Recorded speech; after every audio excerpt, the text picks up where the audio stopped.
Assalamu alaikum wa rahmatullah, bienvenue dans cette nouvelle vidéo. Aujourd'hui, on va faire le corrigé de l'examen de l'algèbre 3 de l'année 2018-2019, session ordinaire. D'accord? Alors voilà, l'examen, il est affiché devant vous. Alors, je l'ai choisi. Pourquoi? Parce que j'ai trouvé que c'est un examen plein de trucs et des astuces qui sont très importants pour vous à apprendre. D'accord? Alors, essayez de recopier les exercices et suivez-moi s'il vous plaît attentivement pour bien comprendre le corrigé. Alors, on commence par l'exercice 1. Alors, on commence par l'exercice 1. E est un cas espace vectoriel, F1, F2, de ce espace vectoriel de E, tel que E égale à F1 plus F2.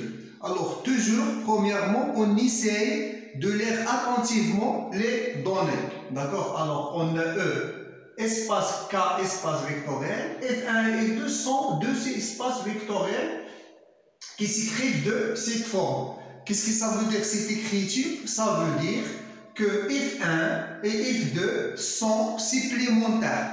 D'accord? Et qu'est-ce que ça veut dire supplémentaire? C'est-à-dire que E, deux choses, que E s'écrit sous forme de somme directe de F1 plus F2 et aussi F1 inter F2 égale à l'ensemble vide. D'accord? Alors la signification de cette écriture, c'est ça, que E égale à F1 plus F2. Et qu'est-ce que ça veut dire E égale à F1 plus F2? C'est-à-dire que chaque élément de E s'écrit d'une manière unique de la forme X1, c'est-à-dire que quel que soit V appartient à E, V, ça va s'écrire de la forme V1 plus V2, avec V1 appartient à F1 et F2 appartient à F2. D'accord? Et cette écriture sera unique. C'est ça la signification de E égale à F1 plus F2. Alors, on a l'application S est définie de E vers E qui fait associer chaque vecteur V qui s'écrit d'une manière unique, de la forme V1 plus V2. Alors, elle fait associer par le vecteur V1 moins V2. D'accord? Alors, c'est ça l'application. Cette application, c'est l'application symétrique par rapport à F1 parallèlement à F2. C'est-à-dire, on va étudier cette application. Premièrement, première question, montrer que S est un endomorphisme de E. Alors, on doit montrer que S est un endomorphisme de E. Alors, c'est quoi un endomorphisme? C'est quoi un endomorphisme sur E? C'est-à-dire que c'est une application linéaire de E vers E. D'accord? Alors, un endomorphisme est une application linéaire de E vers E.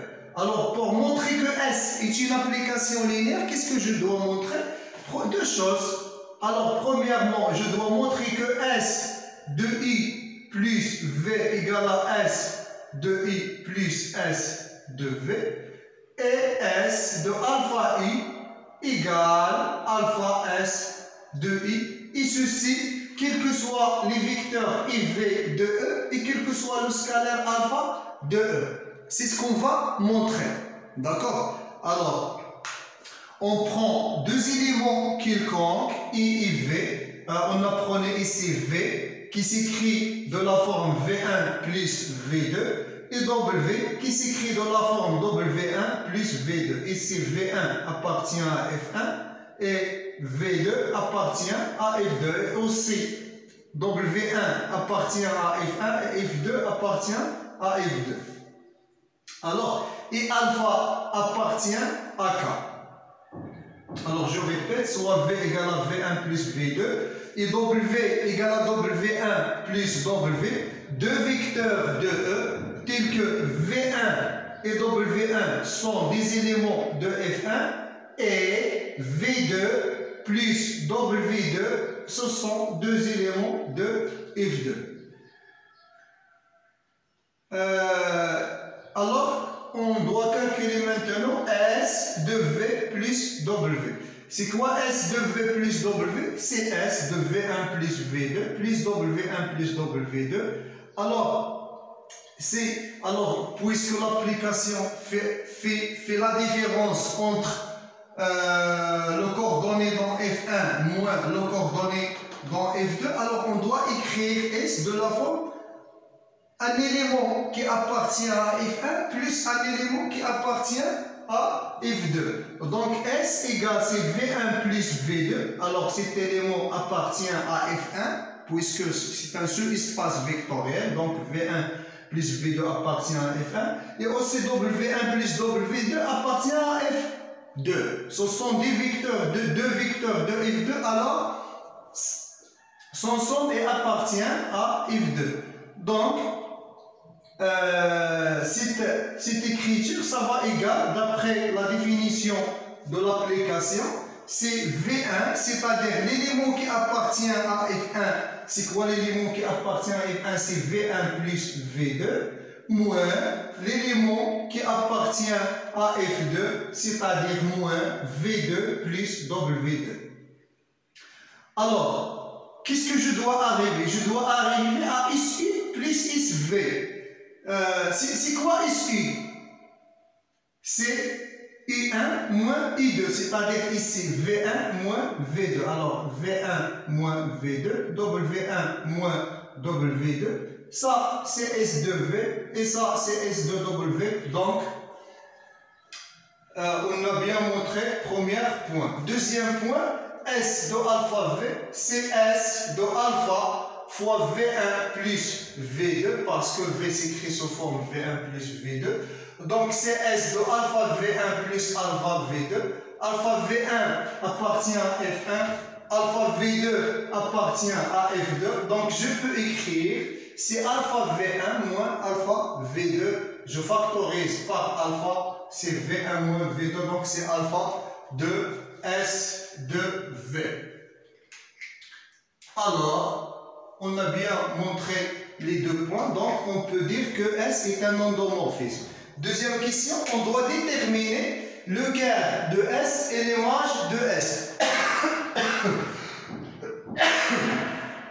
Alors, le quart de S, c'est quoi le quart de S? La définition de quart de S, c'est l'ensemble des vecteurs de départ de l'ensemble des deux parts V qui est égal à V1 plus V2 appartient à E qui est égal à F1 plus F2, tel que V1 appartient à F1 et V2 appartient à F2, qui vérifie F de V égale à 0.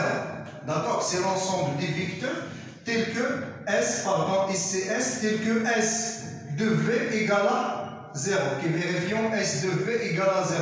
Donc, qu'est-ce qu'on a ici? On a S de V égale à 0. Qu'est-ce qui est l'équivalent? Équivalent que V1 moins V2 égale à 0. Donc, V1 égale à V2. Qu'est-ce que ça veut dire V1 égale à V2? Regardez bien. On a ici V1 appartient à F1. D'accord? Et aussi V1 égale à V2. Donc, V1 appartient à F1. Et appartient à F2, puisque égal à F2. D'accord?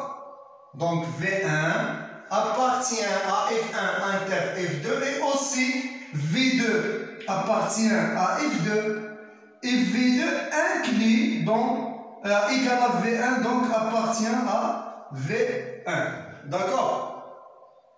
Donc F1, qu'est-ce qui est égal? Donc on aura V1 appartient à F1 inter F2 et V2 appartient à F1 inter F2. Et qu'est-ce qu'on a dit pour F1 inter F2? C'est l'ensemble nul. Puisque E égale à F1 plus F2 sont, c'est-à-dire F1 et F2 sont supplémentaires, alors on n'aura que F1 inter F2, c'est l'élément neutre. V1 appartient à l'intersection, donc égal à 0, et V2 égal à 0. Donc le quart de S, c'est quoi le quart de S? c'est 0, 0, 0 plus 0, c'est parce que ici V, parce que cela implique que V égale à 0 de E plus 0 de E, c'est 0. Donc, le quart de S, c'est 0 de E. On passe à calculer l'image de S. Alors maintenant, on va calculer l'image de F. D'accord? Alors, ici, si vous remarquez, la dimension de E n'est pas connue. On ne sait pas est-ce que E de dimension finie ou non. Alors, E est un espace vectoriel quelconque. Alors, on ne peut pas utiliser théorème de la dimension. D'accord? Que la dimension de E égale à la dimension de quart plus la dimension de l'image. On a déjà calculé quart de F égale à l'ensemble vide, alors on dit que sa dimension égale à 0. Et la dimension de l'image égale à la dimension de E. Non, parce que ici on n'a pas de dimension. Alors on travaille sur un espace vectoriel quelconque. Alors on doit calculer l'image de F par une autre méthode. D'accord? C'est-à-dire, on prend un élément de l'ensemble de départ et on essaye de résoudre l'équation S de X égale à W. D'accord? Et on va voir quand cette équation a une solution. D'accord? Alors, prenez un élément quelconque, soit W égale à W1 plus W2 appartient à E. W1 appartient à F1, W2 appartient à F2. On résout l'équation S de X égale à W avec X égale à X1 plus X2. D'accord? C'est-à-dire X est une vecteur inconnue. On va chercher est-ce que cette équation admet une solution, n'admet pas, ou bien est-ce qu'elle a des parties E, il vérifie et autres parties non vérifiées pas pour déterminer l'image de F. D'accord? C'est-à-dire qu'on va déterminer l'ensemble des éléments qui admettent des antécédents dans l'ensemble de départ. D'accord? Alors, S de X égale à W, qu'est-ce que ça veut dire? Ça veut dire que c'est quoi S de X? Puisque X égale à X1, X2. Donc, cette application S fait la différence entre l'élément qui appartient à F1, c'est-à-dire X1, moins l'élément qui appartient à F2, c'est-à-dire moins X2. D'accord? Ça va égal W, d'accord? W1 plus W2. Alors, si on écrit par exemple cet vecteur égale à cet vecteur X1, alors regardez bien, on a cet vecteur. Si on note par exemple un certain V qui est égal à X1 moins X2, s'écrit sous deux formes. Première forme, c'est X moins X2. Et deuxième forme, c'est W1 plus W2. Cet vecteur, il appartient à E. D'accord? Cet élément, regardez bien, cet élément. On a cet élément X1 appartient à F1, ça appartient à F2, ça appartient à F1, ça appartient à F2. Alors, qu'est-ce qu'on a dit? Puisque F1 et F2 sont supplémentaires, alors tout élément, ça va s'écrire d'une manière unique. D'accord? Alors, cet élément V, ça va s'écrire d'une manière unique. Alors, forcément, on doit trouver que X1 égale à W1 et moins X2 égale à W2. D'accord? Alors ici, puisque E égale à F1 plus F2, alors X, alors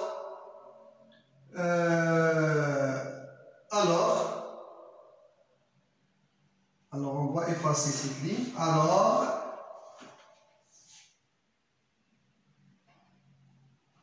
Alors tout directement, parce que quand on dit que E égale à F1 plus F2, alors automatiquement, c'est comme qu'on a dit que tout élément de E s'écrit d'une manière unique, ce qui montre que X1 égale à W1 et X2 égale à et moins X2 égale à W2. Donc, la solution X La solution x de cette équation s'écrit sous la forme. Alors, x1 c'est w1 et x2 c'est moins w2. D'accord? Alors, cette équation, regardez qu'est-ce qu'on a trouvé. On a trouvé que pour tout élément W appartient à l'ensemble de départ, admet un antécédent, c'est-à-dire que E inclut dans l'image de F, c'est-à-dire on aura l'égalité.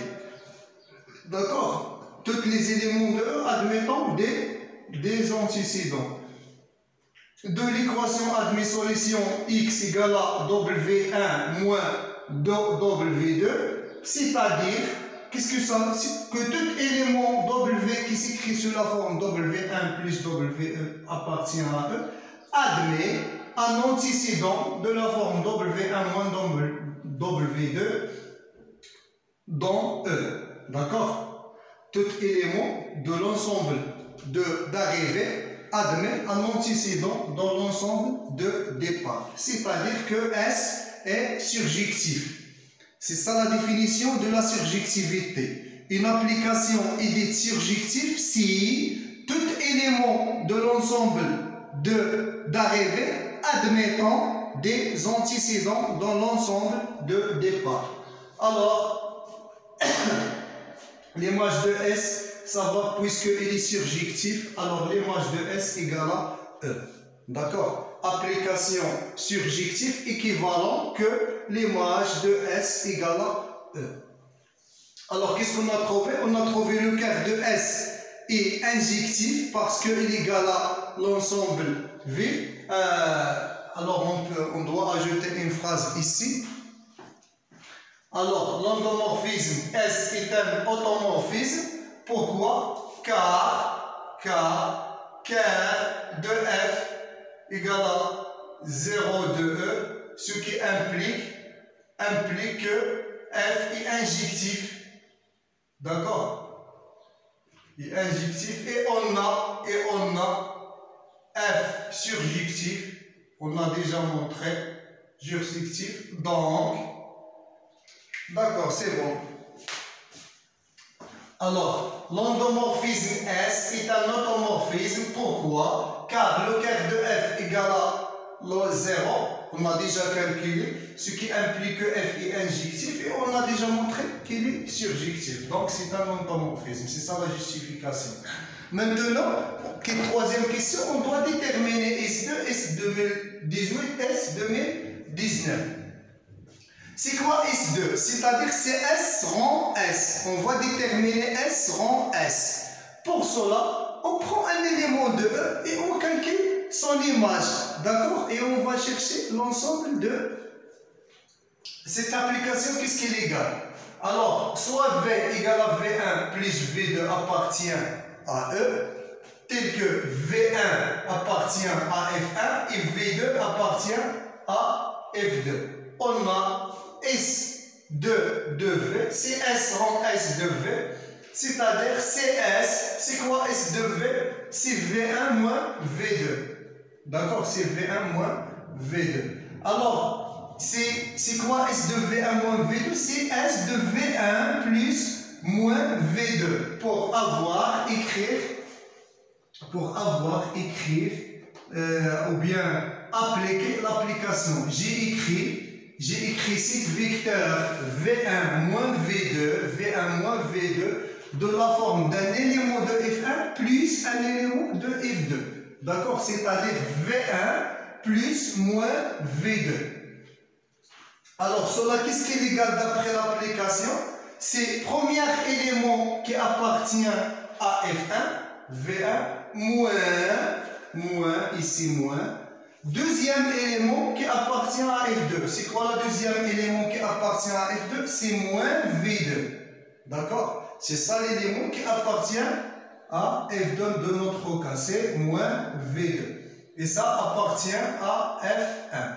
Donc, on a écrit un élément appartient à F1 plus un élément qui appartient à F2. C'est-à-dire que c'est l'élément qui appartient à F1, c'est V1 moins l'élément qui appartient à V2, c'est-à-dire que c'est V1 plus V2. Et c'est quoi V1 plus V2? C'est V. Alors, qu'est-ce qu'on remarque? On a calculé pour toute V appartient à E que S au carré de V égale à V. C'est-à-dire que S au carré est l'identité qui fait associer chaque élément par lui-même. D'accord? S au carré, donc S au carré égale à l'identité de E. Maintenant, on va calculer S de 2018. C'est quoi S de 2018? C'est-à-dire S de 2018, c'est S rond S rond S rond S 2018 fois. Donc, c'est S2 rond 1009. D'accord? C'est S2 rond 1009. C'est quoi? S2, c'est l'identité de E à la puissance 1009. Alors, l'identité à la puissance n'importe quel nombre reste l'identité de E. Donc S 2018, c'est l'identité de E. Et S 2019, c'est S de 2018 rond S. Donc c'est quoi S de 2018 d'après première question qu'on a calculée ici? C'est l'identité rond S. L'identité rond S, c'est S. On passe à la deuxième exercice. Alors l'exercice 2, on considère la matrice A. D'accord? Première question, c'est essayer d'écrire A de la forme de I plus G avec E et la matrice unité 3. D'accord? Alors, on pose pour calculer G, G égale CA moins I. Donc, c'est ça la matrice A, c'est la matrice E. Et je fais la soustraction entre chaque terme. 2 moins 1, c'est 1. 1 moins 0, c'est 1. 1 moins 0, c'est 1, etc. Pour calculer G au carré, c'est quoi G au carré? C'est G fois G. G fois G. Alors, pour calculer le produit des matrices, je fais le produit des lignes par les colonnes. D'accord? Par exemple, si je veux calculer ce nombre-là, d'accord? Deuxième nombre, il est situé à première ligne, deuxième colonne. Donc je fais pour avoir ce nombre-là, pour avoir ce nombre, ça c'est deuxième ligne, première ligne, deuxième colonne. Donc je fais le produit de première ligne, deuxième colonne. C'est 1 fois 1, plus 1 fois 1, c'est 2, plus 1 fois 0, c'est 0. Donc c'est 2. Et il faut être ou bien il faut faire les calculs très vite. D'accord? Il faut travailler sur les matrices pour calculer les produits, pour faire les calculs très vite, pour ne pas perdre le temps dans les examens. D'accord? Parce que le temps est très important. Maintenant, on calcule G à la puissance 3. C'est quoi G à la puissance 3? C'est G au carré fois G. Donc, c'est la matrice G au carré fois la matrice G. Donc, est-ce que je dois calculer les matrices pour vérifier est-ce que vraiment égal à les zéros? Non. Pourquoi? Parce qu'il a démontré que G à la puissance 3 égale à 0. Alors, si je suis sûr que j'ai fait les calculs pour G au carré correct, alors j'écris G à la puissance 3 égale à G au carré fois G égale ça fois ça, et j'écris directement la matrice nulle, sans faire les calculs pour ne pas perdre le temps, et je passe à les autres questions. Donc, deuxième question, exprimer A à la puissance n en fonction de I, G et G au carré, c'est-à-dire qu'on doit écrire la matrice A à la puissance n sous forme de A fois I plus B fois G plus un certain C fois G au carré. D'accord? C'est ça, exprimer A n en fonction de I, G et G au carré. Alors, on doit calculer A à la puissance n maintenant. Alors, qu'est-ce qu'on a? Or, ou bien, puisque I fois G égale à G fois I, c'est-à-dire I et G, la matrice unité, se commutent entre eux, alors je peux utiliser la formule de Béron. Donc, d'après la formule de Bélan, qu'est-ce que je peux avoir? A à la puissance n, ci plus g à la puissance e, c'est la sommation de k égale à 0 jusqu'à n de ckn, g à la puissance k et à la puissance n moins k. Puisque I est la matrice unité, donc I à la puissance n moins k, c'est I, et I fois n'importe quelle matrice A égale à l'identité, égale à la même matrice. Donc G à la puissance k fois I, c'est G à la puissance k. D'accord? Donc c'est la sommation de Cnk, G à la puissance k. Donc, alors je commence de calculer. Pour k égale à 0, j'aurai ici si C0n, G à la puissance 0. Pour k égale à 1, si C1 de n, G à la puissance n. Pour k égale à 2, si C de n, G à la puissance 2 plus. Pour k égale à 3, j'aurai G à la puissance 3 et G à la puissance 3 s'unissent. Donc, les matrices obtenues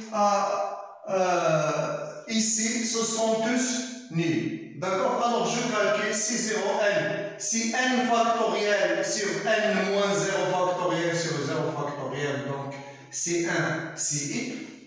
Et ici, c'est n factoriel sur n moins 1 factoriel sur 1 factoriel. Alors ici, j'utilise la relation que Cn, Ckn, c'est quoi? C'est n factoriel sur n moins k factoriel fois k factoriel. Alors j'utilise cette relation dans les calculs. Ici de n, c'est n factoriel, c'est 1 sur n moins 2 factoriel fois 2 factoriel g au carré.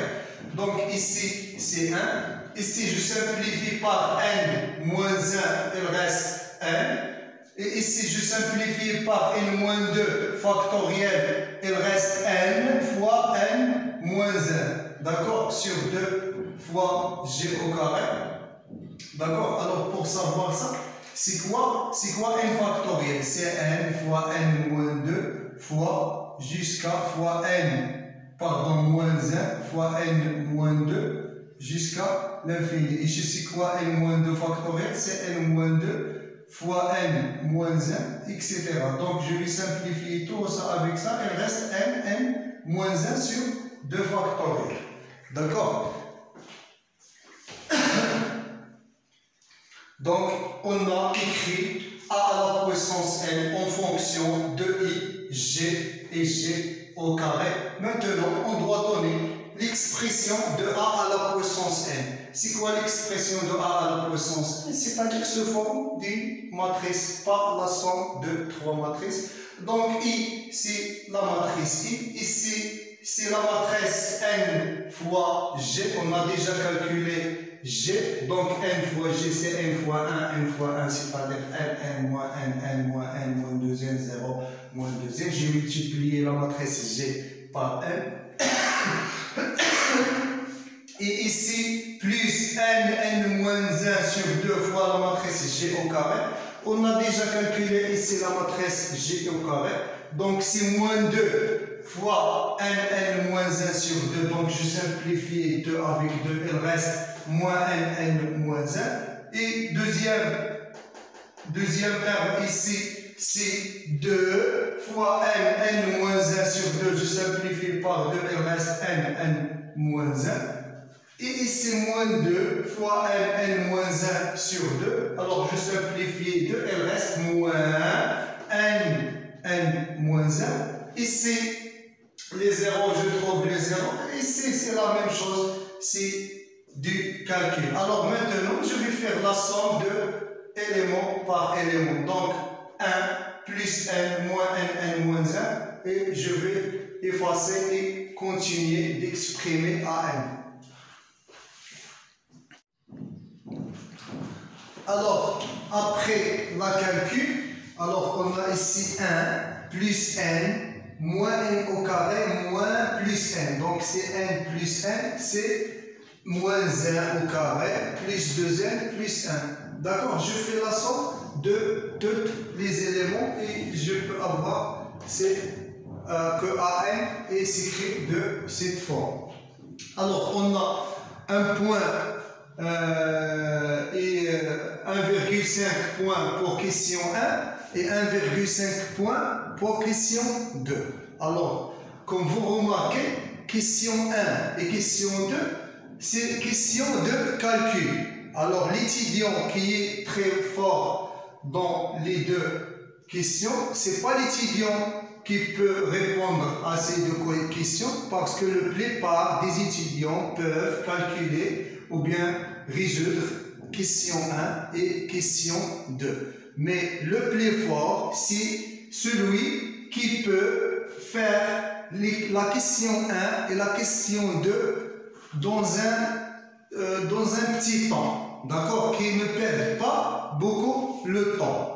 Parce que 3 points, il faut avoir ces 3 points très vite, d'accord. Alors, je dois être fort au calcul pour laisser le temps pour les autres questions qui peuvent être difficiles et nécessitent un peu de temps pour réfléchir, etc. Alors, on passe à les autres questions. Question 3.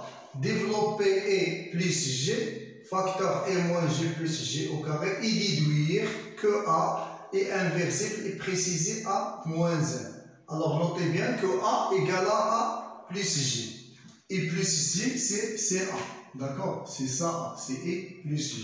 Alors, premièrement, on va commencer, cette question est facile, on va commencer à développer. Donc, c'est I fois I, c'est I fois moins G, c'est moins G. E fois G au carré, c'est G au carré. G fois I, c'est G parce que I, c'est l'identité. G fois moins G, c'est moins G au carré. Et G fois G, c'est G à la puissance 3. On sait bien que G à la puissance 3, c'est 0. Et c'est moins G plus G, c'est 0. G au carré moins G au carré, donc c'est I. Alors, on va déduire que A est inversible. Alors, puisque I plus G fois I moins G plus G au carré égale à I, et on peut aussi vérifier que E moins G plus G au carré facteur E plus G égale à I. Donc, la matrice A qui est égale à la matrice I plus G est inversible. Et son inverse, ou bien et sa inverse est A moins 1 égale à I moins G plus G au carré. C'est ça l'inverse de A. C'est-à-dire, ça c'est A. Et ça, par exemple, c'est une autre matrice qui est égale à I moins G plus G au carré, tel que A fois B égale à I et B fois A égale à I. Donc, B qui est égale à I moins G plus G au carré est la matrice inversible de A.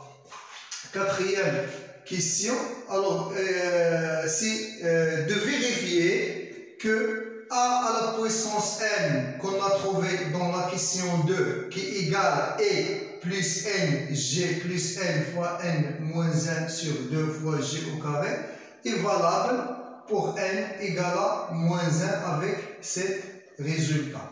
D'accord? Alors, on va poser n égale à moins 1 et on va calculer ici et on va voir est-ce que vraiment A moins 1 égale à ça. Donc, A moins 1. Alors, pour n moins 1, c'est moins G. Et ici, pour n égale à moins 1, c'est moins 1 fois moins 1, c'est moins 2. Moins 1 fois moins 2, c'est 2. 2 sur 2, c'est 1. Donc, plus G au carré.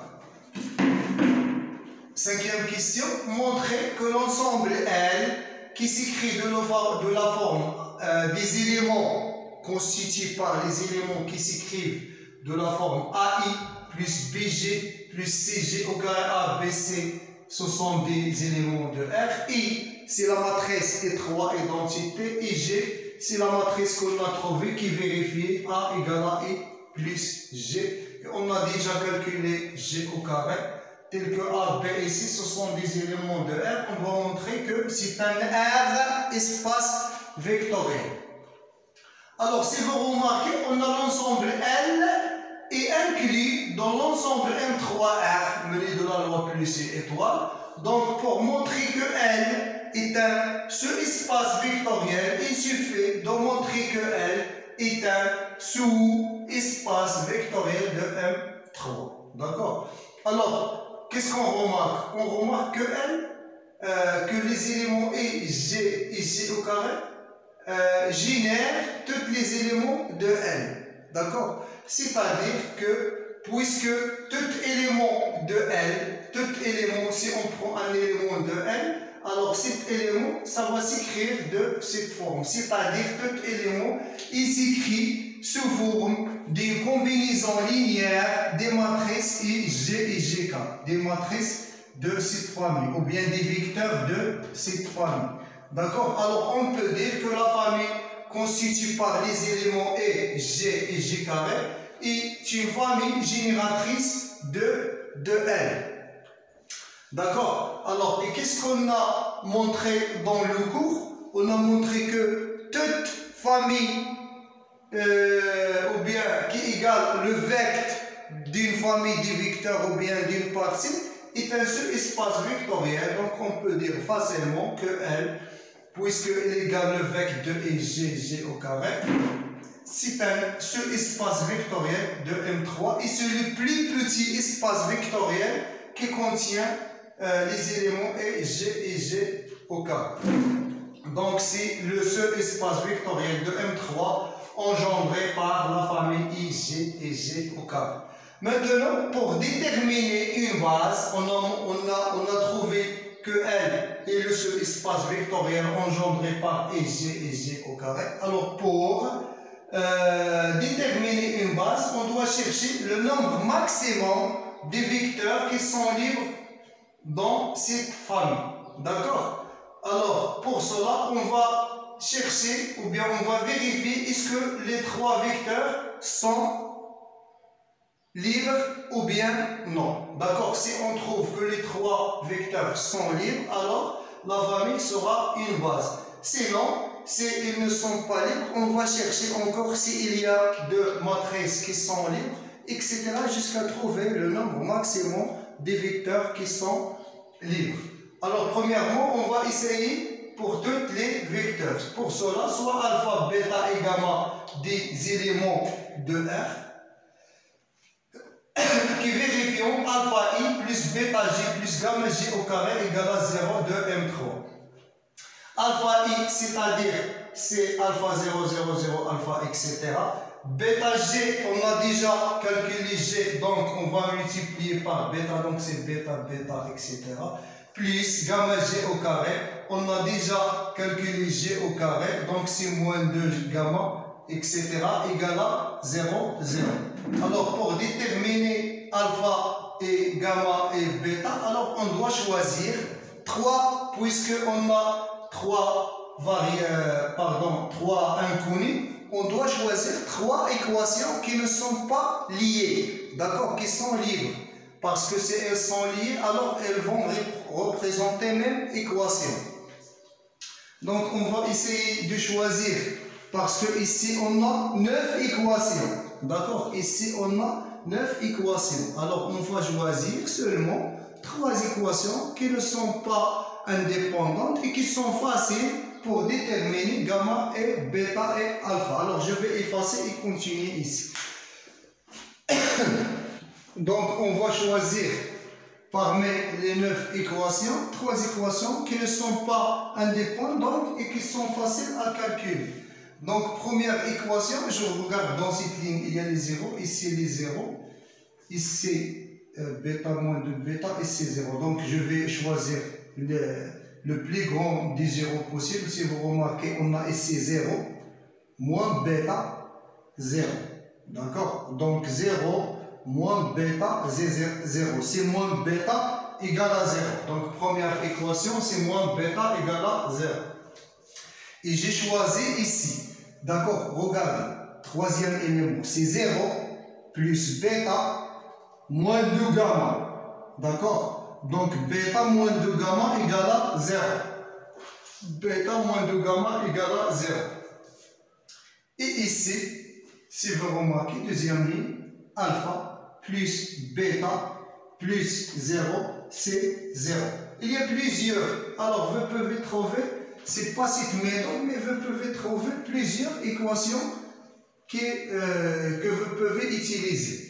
Donc, ici, bêta égale à 0. Donc, si je remplace bêta par 0, j'aurai gamma égale à 0. Ici, je remplace ici bêta par 0, j'aurai alpha égale à 0. Donc, alpha égale à bêta égale à gamma. Donc, on peut déduire que la famille constituée par G et carré est une famille génératrice de L et en même temps une famille libre. Donc, on peut dire, alors G au carré est une famille libre, donc c'est une base de L. Et on aura la dimension de L, c'est quoi? C'est 3.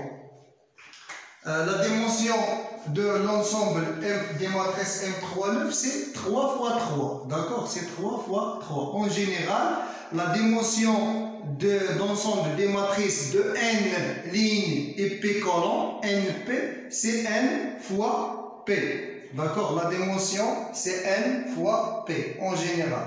Donc, on passe à la 6e question.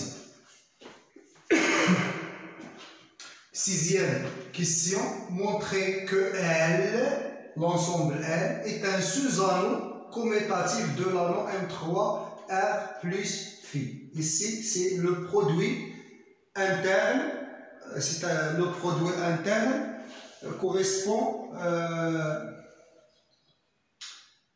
la multiplication des matrices. D'accord? Alors, premièrement, qu'est-ce qu'on va montrer? On doit montrer que L, mené de la loi plus, est un sous-groupe. Et on montre que L est stable par phi. Et aussi que phi est commutatif. D'accord? Si on montre les deux points que L plus est un sous-groupe et L est stable par la loi phi, donc on a montré que L est un anneau. Mais pour montrer qu'il est commutatif, on doit montrer que tout élément A et B de L, alors on aura A fois B égale à B fois A. C'est-à-dire que tous les éléments sont commutes entre eux. D'accord? C'est un anneau commutatif. Alors on va commencer. On a L plus est un sous-groupe abélien de M3R+. Pourquoi? Parce que la 5e question précédente, on a montré que L plus phi est un sous-espace vectorien. D'accord? Puisque est un sous-espace vectorien, alors L plus aussi est un sous-groupe de M3+. D'accord? C'est ça, premier point. Deuxième point, on doit montrer que A fois P est stable. Donc reste toujours dans L. Pour cela, on prend deux éléments. Alors, premier élément, c'est A égale à AI plus BG plus G au carré, parce que les éléments de L s'écrivent de forme combinaison linéaire de E, G et G au carré. Et une autre matrice B qui est égale à A'I plus B'G plus C'G au carré appartient au CAL. Et on va calculer le produit, c'est-à-dire cette matrice fois cette matrice. Donc AI fois A'I, c'est A'I au carré, c'est I. AI fois B'G, c'est A, B' et E fois G, c'est G, parce que I, c'est étroit, la matrice identité, etc. On va calculer, et quand on trouve ici, par exemple, ici, BG fois C'G au carré, c'est 0. Pourquoi? Parce qu'on a G à la puissance 3 égale à 0. D'accord? Alors, on a calculé, et les puissances supérieures ou égales à 3 sont nulles. Donc, on va trouver, après factorisation, c'est A'I plus AB' plus B'AG plus AC' plus BB' plus CA' G au carré. Donc, on remarque, comme ça, on veut noter que cet élément égale à un certain A second et que cet élément a un certain B second et que cet certain élément C second, on trouve que A fois B aussi s'écrit de la forme A second I plus B second G plus C second G au carré. Donc il s'écrit sous forme d'une combinaison linéaire de I, G et G carré. Donc A fois B appartient à L. D'accord? Maintenant on va calculer B fois A. Alors B fois A, on va inverser, on va trouver la même chose. Après calcul, on va trouver que A fois B égale à B fois A. D'accord? Donc, on peut dire que la loi est stable. On a bien vérifié la deuxième condition et la troisième condition. Et que aussi en même temps que A fois B égale à B fois A, donc L est un sous-anneau commutatif de M3R. Pour la septième question, alors soit E, l'ensemble qui est égal à R3, et B, E1, E2, E3, une base et la base canonique de E, d'accord? Et F appartient à E de E, c'est-à-dire F est un endomorphisme. Alors cette notation, on désigne par cette notation l'ensemble des endomorphismes de E vers E. Ou bien l'ensemble, on peut écrire seulement L de E. D'accord? C'est-à-dire, c'est l'ensemble des endomorphismes de E. Tel que la matrice de F relativement à la base B, à la base canonique, c'est G. Et on a déjà calculé G, c'est 1, 1, 1, moins 1, 1, moins 1, moins 2, 0, moins 2. Alors, première question, ou bien on doit déterminer une base de quart de F. D'accord? Alors, on va utiliser l'écriture matricielle. Puisqu'on a la matrice de F relativement à B, on va pour déterminer quart de F, on va utiliser l'écriture matricielle. Alors, on prend un élément quelconque x1, x2, x3 appartient à E, et x qui est égal à x1, x2, x3, la matrice unicolon, la représentation matricielle de l'élément x. D'accord? Alors, qu'est-ce qu'on a? On a x appartient à quart de F équivalent que la matrice G fois l'élément x égale à 0. Pourquoi? Parce que cela équivalent que x appartient à quart de F. Donc, c'est quoi G? C'est 1, 1, 1, etc. fois x1, x2, x3 égale à 0. Donc, on aura x1 plus x2 plus x3 égale à 0. Et moins x1 plus x2 moins x3 égale à 0. Et moins 2x1 moins 2x3 égale à 0. D'accord? Pardon, ici, c'est pas 0, 0, mais c'est 0, 0, c'est 3, 0. D'accord? Alors, si vous remarquez bien, on a première équation et deuxième équation. Si on fait la somme, x1 moins x1 c'est 0, x3 moins x3 c'est 0. Donc on aura 2x2 égale à 0. Donc les deux première équation ne donnant que x2 égale à 0. Et deuxième équation, ici on trouve que x3 égale à moins 1. D'accord? Alors x3, je mets ici x3 égale à, c'est moins 2 sur 2, donc c'est moins x1. Donc on peut dire que le quart de F, c'est l'ensemble des éléments. À la place de x1, c'est x1, à la place de x2, on a trouvé 0, et à la place de x3, on peut mettre moins x1, avec x1 appartient à R. Donc si le vecteur, le quart de F, c'est le vecteur de, c'est-à-dire l'ensemble engendré par le vecteur 1, 0, moins 1, si on factorise ici par x1, donc, et puisque le vecteur 1, 0, moins 1 est un vecteur libre parce qu'il est différent de 0, donc A 0, moins 1 est une base de quart de F. Maintenant, on détermine une base de l'image de F. Maintenant, on va déterminer une base de l'image de F. Alors, on doit savoir, premièrement, l'image de F, c'est quoi? D'accord? Alors, on sait bien que l'image de F, c'est l'ensemble engendré par les images des éléments de la base. D'accord? C'est-à-dire, image de F, c'est le vecteur de F de E1, F de E2, F de E3. D'accord? Alors, on doit calculer F de E1, F de E2 et F de E3. Et on va vérifier le nombre maximum des vecteurs qui sont libres. Si on trouve que les trois vecteurs ils sont libres, donc l'image de F sera d'une base égale à 3. Si on trouve que deux vecteurs qui sont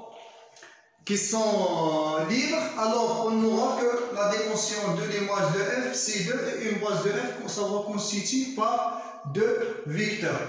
on a calculé le quart de f, on a trouvé que le quart de f, une base de quart de f, on a trouvé une base de quart de f est constituée par un seul vecteur, c'est-à-dire que la dimension de quart de f égale à 1. Alors forcément, d'après le théorème de la dimension, on va avoir que l'image de f, la dimension de l'image de f égale à 2. C'est-à-dire, on va trouver forcément que la famille est liée. Il ne peut pas être libre, car sinon on aura la dimension de l'image de f égale à 3, ce qui est absurde.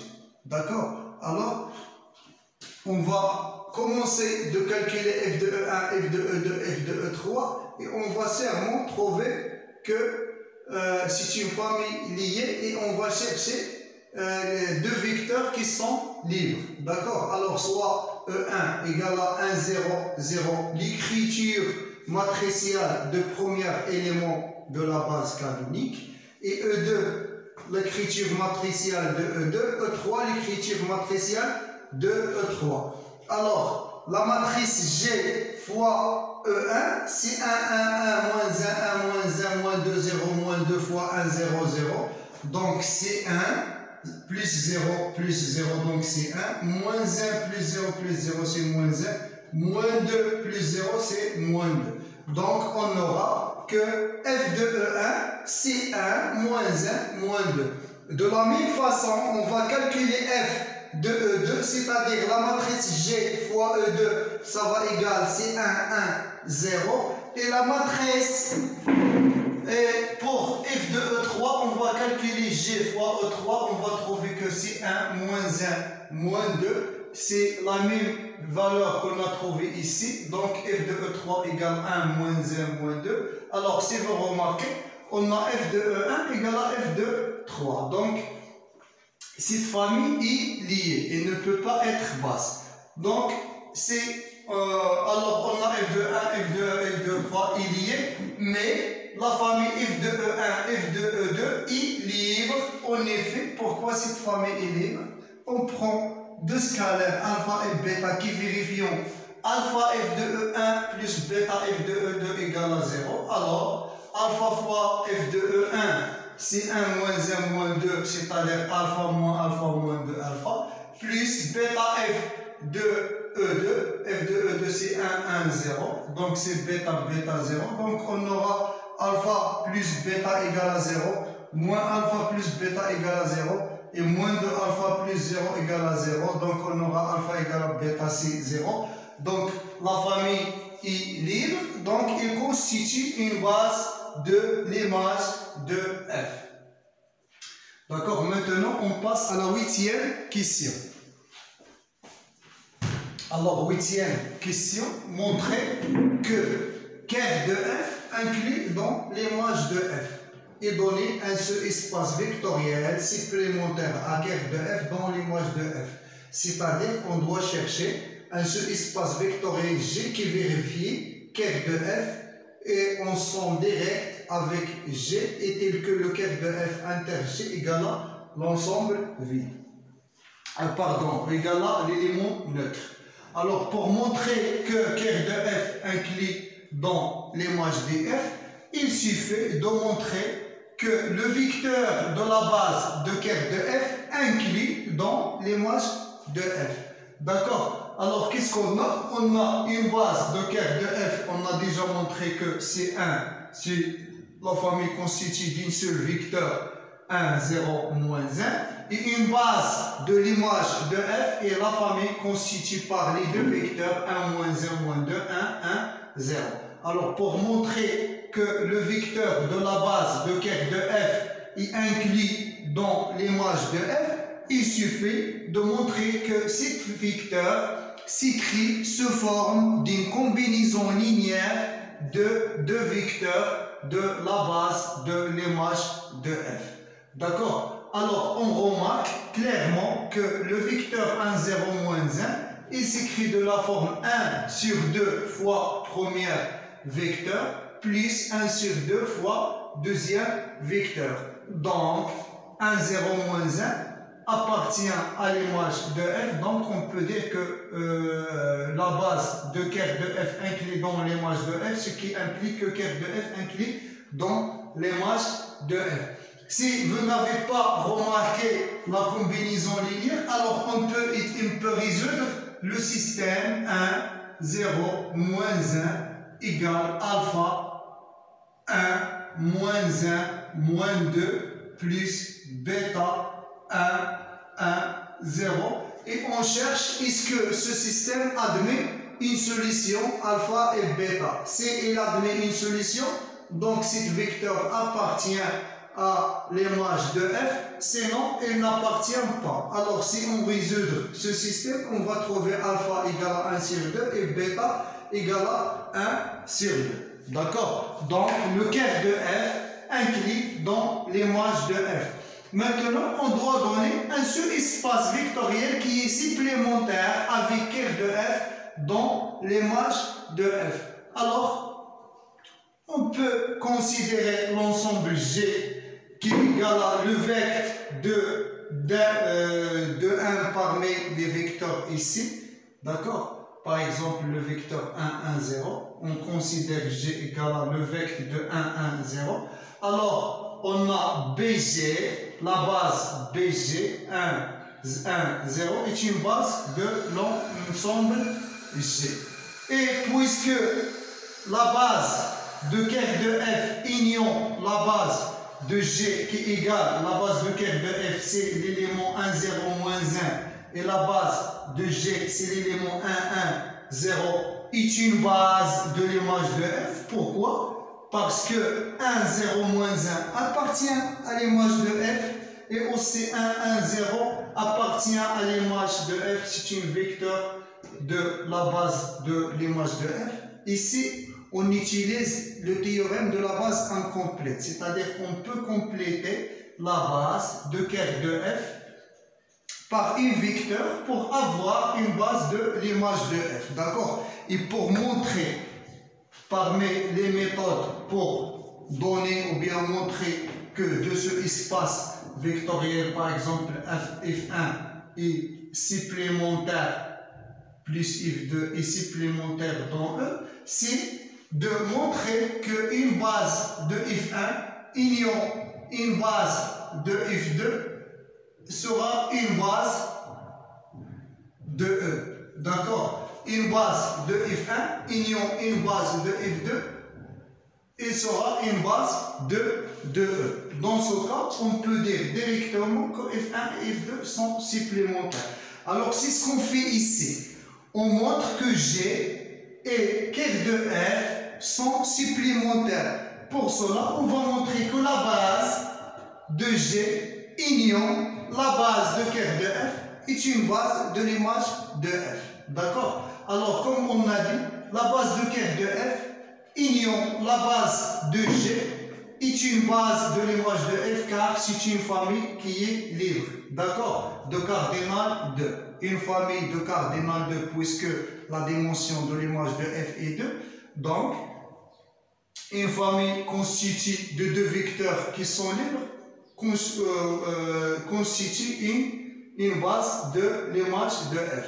Donc, on peut déduire directement que l'image de f, c'est le kerf de f plus g, avec g, c'est le vecteur de 1, 1, 0. Donc, on a bien donné un sous-espace vectoriel supplémentaire avec kerf de f.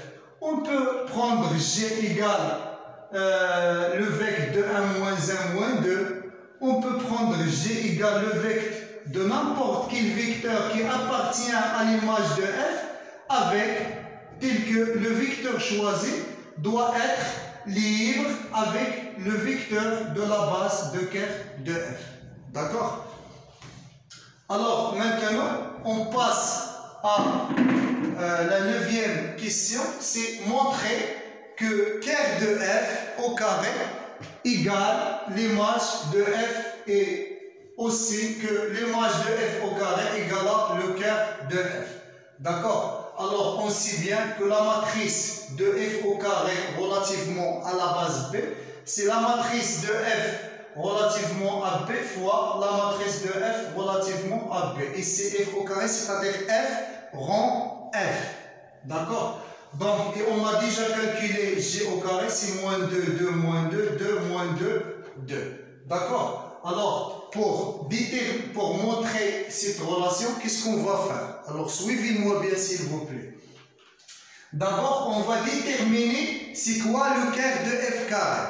D'accord? On va déterminer c'est quoi le quart de F carré. Après, on va déterminer une base de F carré.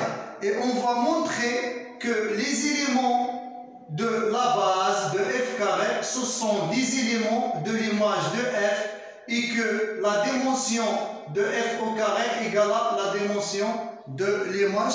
Et dans ce cas, on peut dire, ou bien on peut déduire que le quart de F au carré égale à l'image de F au carré. D'accord? Alors, premièrement, on va déterminer c'est quoi le quart de F au carré. Pour cela, on prend un élément quelconque, x1, x2, x3 appartient à E, et x égale à x1, x2, x3, sa écriture matricielle. Alors, x appartient à un quart de F au carré équivalent que la matrice G au carré de F au carré relativement à B fois x égale à 0.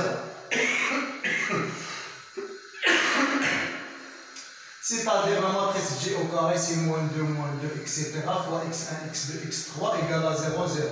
Donc, c'est moins 2 x1 plus 2x2 moins 2x3 égale à 0. Et deuxième équation, c'est 0 égale à 0. Troisième équation, c'est 2x1 moins 2x2 plus 2x3 égale à 0. Si vous remarquez, l'équation 1 et l'équation 2 sont les mêmes. Alors, si je multiplie ici par moins 1 deuxième équation, je vais obtenir la deuxième. Alors, elles sont équivalentes. D'accord? Alors, on a une seule équation ici. Alors, je peux écrire l'un des scalaires ici en fonction de deux autres. Par exemple, j'ai écrit x3, c'est moins x1 plus x2. D'accord? Donc, le quart de F sera égal. Alors, c'est x1, x2, et je peux remplacer x3 par moins x1 plus x2. Avec x1 et x2, ce sont des éléments de R. Alors, je peux séparer ces vecteurs. Alors, ici, c'est x1, 0, moins x1, plus 0, x2, x2. Avec x1, x2 appartient à R. Ce qui implique que quart F au carré, c'est le vecteur de 1, 0, moins 1, 0, 1, 1. D'accord? Quart de F au carré, c'est le vecteur de ces deux vecteurs. Donc, la famille 1, 0, moins 1 et 0, 1, 1 est une base de quart de F, car il est génératrice de quart de F au carré. Pourquoi? Parce que cette famille est génératrice et en même temps, il est libre. Il est facile de vérifier qu'il est libre. D'accord? On prend alpha et bêta de scalaire et on montre que alpha égale à bêta égale à 0. Et puisque, alors maintenant, on a déterminé une base de quart de F au carré. Maintenant, on va montrer que les éléments de la base de F au carré, ce sont des éléments de l'image de F. D'accord? Alors, on a 1, 0, moins 1. Déjà, 1, 0, moins 1, c'est quoi? 1, 0, moins 1, c'est la base de quart de F. D'accord? Il appartient à quart de F et on a montré que quart de F inclus dans l'image de F. Donc, on a premièrement 1, 0, moins 1 appartient à quart de F, appartient à l'image de F. Maintenant, on montre que la deuxième vecteur 0, 1, 1 aussi appartient à l'image de F. Et puisque la base de quart de F constitue par deux vecteurs, donc la dimension de quart de F au carré égale à 2, et la dimension de l'image de F, on a déjà déterminé ces deux, et les deux vecteurs de la base de F au carré appartenant à l'image de F, donc il y a égalité. Alors je vais effacer et continuer la démonstration. Alors pour montrer que le vecteur 0, 1, 1 appartient à l'image de F, on doit montrer que le vecteur 0, 1, 1 s'écrit sous forme de combinaison linéaire des vecteurs de la base de l'image de F. Donc, pour cela, je vais chercher alpha. Est-ce que vraiment le système 0, 1, 1 qui est égal à alpha fois premier vecteur de la base de l'image de f, 1 moins 1 moins 2, plus bêta fois deuxième vecteur de la base. Est-ce que ce système admet une solution? S'il admet une solution, donc cet vecteur appartient. Si elle n'admet pas, donc elle n'appartient pas. Donc, ici, alpha 1 plus bêta fois 1, c'est alpha plus bêta égale à 0. Et ici, alpha fois moins 1 plus bêta fois 1, c'est moins alpha plus bêta égale à 1. Et ici, alpha fois moins 2 plus bêta fois 0, c'est moins de alpha égale à 1. Donc, on aura, c'est alpha égale à moins 1 demi. Et d'après première équation, on n'aura que bêta égale à, ici, moins 1 demi, donc c'est 1 demi. Je vérifie dans la deuxième équation. Moins 1 demi, c'est 1 demi, plus 1 demi, c'est 1. Donc, solution, alpha égale à moins 1, 2, et bêta égale à 1 sur 2.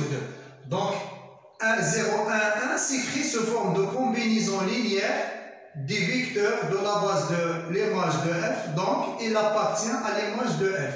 Mais jusqu'à maintenant, qu'est-ce qu'on a trouvé?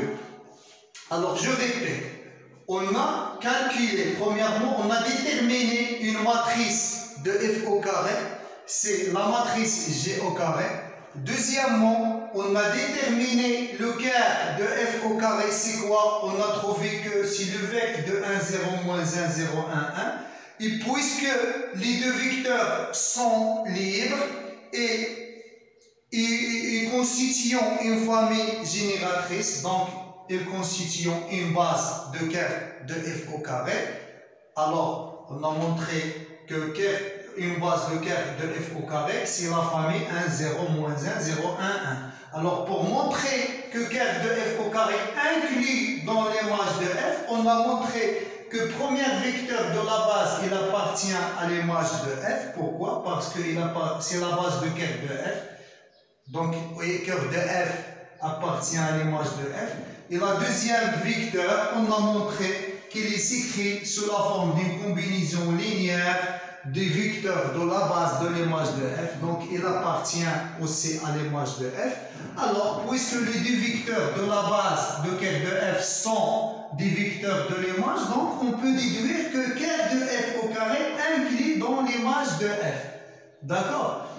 Or, puisque la dimension de quart de f au carré égale à la dimension de l'image de f égale à 2, parce que le quart de f au carré, son base constituée par deux vecteurs, et on a déjà déterminé la dimension de l'image de f, donc ils ont même dimension, donc on peut déduire que le quart de f au carré égale à l'image de f. Maintenant, on passe à montrer que l'image de f au carré égale à quart de f.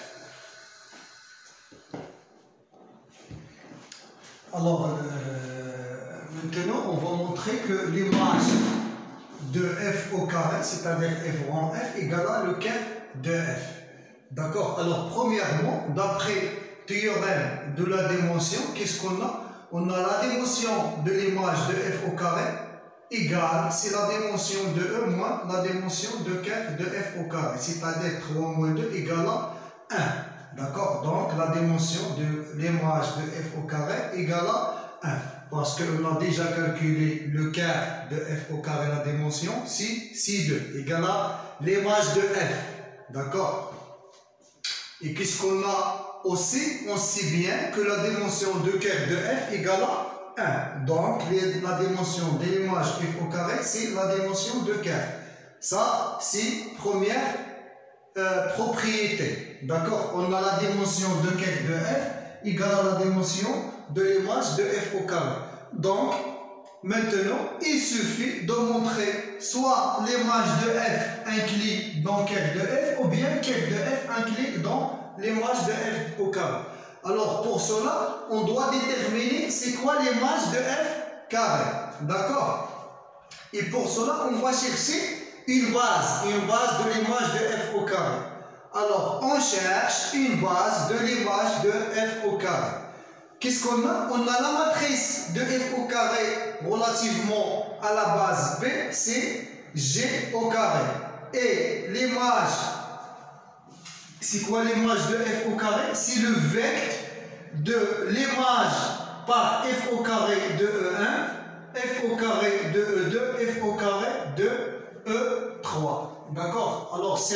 on va trouver que les vecteurs sont indépendants. Donc, il suffit de prendre un vecteur parmi ici. Mais on va les calculer. Donc, on va calculer f au carré de E1, f au carré de E2, f au carré de E3. On va trouver que les trois vecteurs sont liés entre eux de 1 à 2. Alors maintenant, on va calculer l'image de f au carré de E1, c'est-à-dire la matrice G au carré fois 1, 0, 0. Alors, on va trouver que c'est moins 2, 0, 2. Donc, f au carré de E1, c'est moins 2, 0, 2. Et aussi, la matrice G au carré fois le vecteur 0, 1, 0. Donc, on va trouver ici 2, 0, moins 2. Et aussi, pour f3, on va trouver que c'est moins 2, 0, 2. Donc, qu'est-ce qu'on peut dire? On remarque que f de E1 égale à f de E3 égale à moins f de E2. Donc, les trois vecteurs, comme vous remarquez, ils sont liés de à 2. Donc, on peut écrire que l'image de f, c'est le vecteur de 2, 0, moins 2. Et puisque le vecteur 0, 2, 0, moins 2 est non nul, donc il est libre, donc il constitue une base.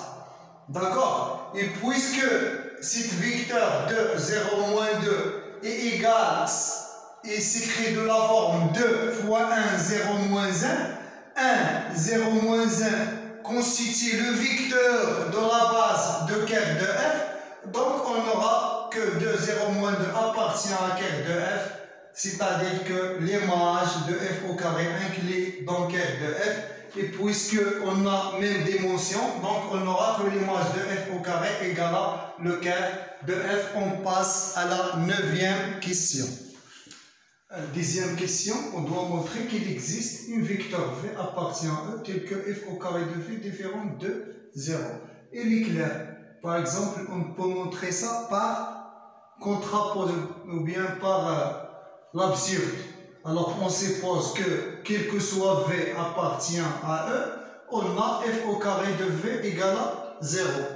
D'accord? Alors, qu'est-ce qu'on aura? On n'aura que tous les éléments dont l'image égale à 0, c'est-à-dire que E inclus dans le kerf de f au carré, c'est-à-dire E égale à le kerf de f au carré, ce qui est absurde. Pourquoi? Parce que la dimension de kerf de f au carré, c'est 2 et la dimension de E, c'est 3. Donc, absurde, ce qui montre qu'il existe un vecteur V appartient à 1 tel que f au carré de V différent de 0.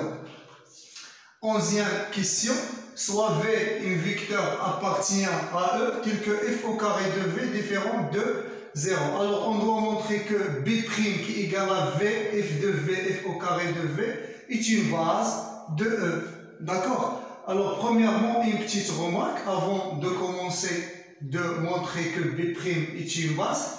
Alors, on pose V1 égale à f au carré de V. D'accord? Qu'est-ce que ça veut dire V1 égale à f au carré de V? C'est-à-dire que V1 appartient à l'image de f au carré. D'accord? Cette écriture implique que V1 appartient à l'image de f au carré. Et on a montré que l'image de f au carré égale le kerf de f. C'est-à-dire que V1 appartient à kerf de f. C'est-à-dire que f de V1 égale à 0. Et c'est quoi V1? C'est f au carré de V. C'est-à-dire f rond f au carré, c'est-à-dire f3. F rond f de V, ça va égal, c'est 0. D'accord? Donc on va utiliser cette propriété f de 3v égale à 0. Et c'est clair, on a déjà calculé la matrice G. La matrice G à la puissance 3, c'est la matrice nulle. Et la matrice de F et de F3, c'est la relativement à B, c'est G fois G fois G. C'est G à la puissance 3. Donc, clairement, F3 de V, c'est 0. Pour toute V appartient à E. D'accord? Alors, quel que soit V appartient à E, F3 de V égale 0. D'accord? Alors maintenant, on va montrer que B' est une base de E. Pour cela, on prend trois scalaires alpha, bêta, gamma de R tels que alpha fois premier vecteur plus bêta fois deuxième vecteur plus gamma fois troisième vecteur égale à 0. Et on doit montrer que alpha, bêta et gamma, ce sont des scalaires tous nuls. D'accord? Alors, puisque j'ai, alors je vais noter cette relation étoile. Alors, puisque j'ai cette quantité égale à 0, alors l'image de cette quantité par f, c'est f de 0e. C'est-à-dire f de alpha v plus bêta f de v plus gamma f au carré de v, c'est f de 0. C'est-à-dire, puisque f est un endomorphisme, c'est alpha f de v plus bêta f de v, c'est-à-dire f au carré de v, plus gamma f de f au carré, c'est-à-dire f3 de v. On a dit que f3 de v c'est 0, donc je vais l'éliminer, égale f de 0, c'est 0. D'accord? Je vais encore calculer l'image par f de cette quantité, donc j'aurai cf de alpha f de v plus bêta f au carré de v, c'est f de 0.